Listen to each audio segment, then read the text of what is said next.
অসহ্য হয়ে কাফেররা হজরত ইয়াসির রাদিয়াল্লাহুয়ের 2 পা 2 ঘোড়ার সঙ্গে বেঁধে দিল। ঘোড়া দুটিকে দুদিকে ছুটিয়ে দিল। মর্মান্তিকভাবে শহীদ হলেন হজরত ইয়াসির রাদিয়াল্লাহু।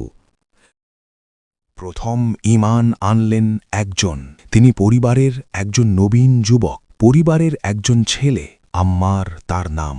তার কাছ থেকেই দীক্ষা নিলেন মা বাবা। এভাবে গোটা পরিবার ইসলাম গ্রহণ করল। ইসলামের প্রথম যুগের একটি পরিবার।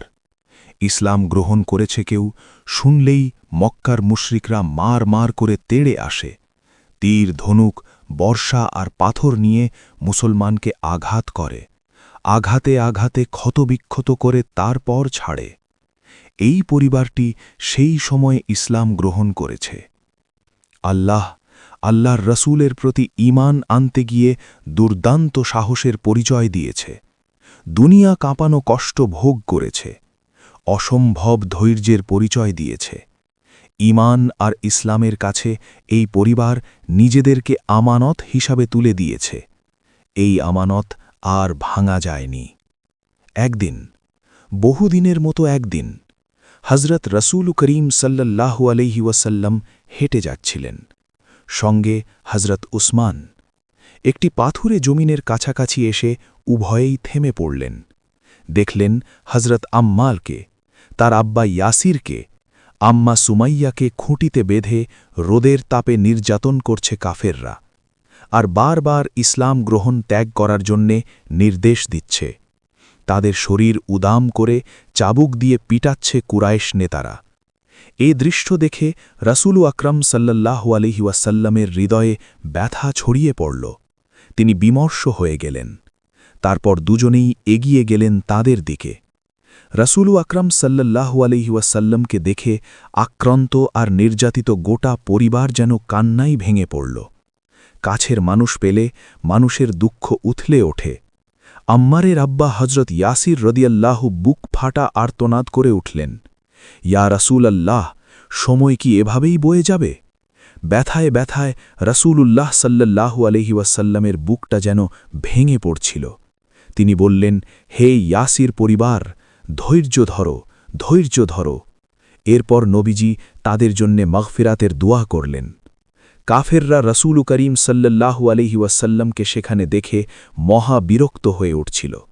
তারা রাসূলকে সহ্য করতে পারছিল না।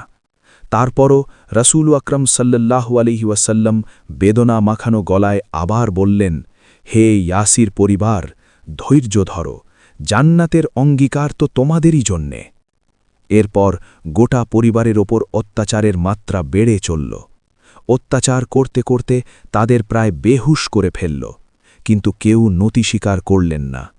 ইসলাম থেকে এক বিন্দু পরিমাণও ছাড়লেন না তারা। পশুর মতো জঘন্য অত্যাচারে মগ্ন হয়ে গেল কাফেরের দল। হজরত আম্মারের আম্মা হজরত সুমাইয়াকে বেঁধে তাকে ধারালো বর্ষা দিয়ে আঘাত করল। স্বামীর সামনে স্ত্রীকে, ছেলের সামনে মাকে শহীদ করে দিল। ইসলামের শহীদদের খাতায় প্রথম নাম উঠল হজরত সুমাইয়া রাদিয়াল্লাহুয়ের। কিন্তু এ দৃশ্য দেখেও অন্যরা টললেন না। অসহ্য হয়ে কাফেররা হজরত ইয়াসির রাদিয়াল্লাহুয়ের 2 পা 2 ঘোড়ার সঙ্গে বেঁধে দিল। ঘোড়া দুটিকে দুদিকে ছুটিয়ে দিল। মর্মান্তিকভাবে শহীদ হলেন হজরত ইয়াসির রাদিয়াল্লাহু।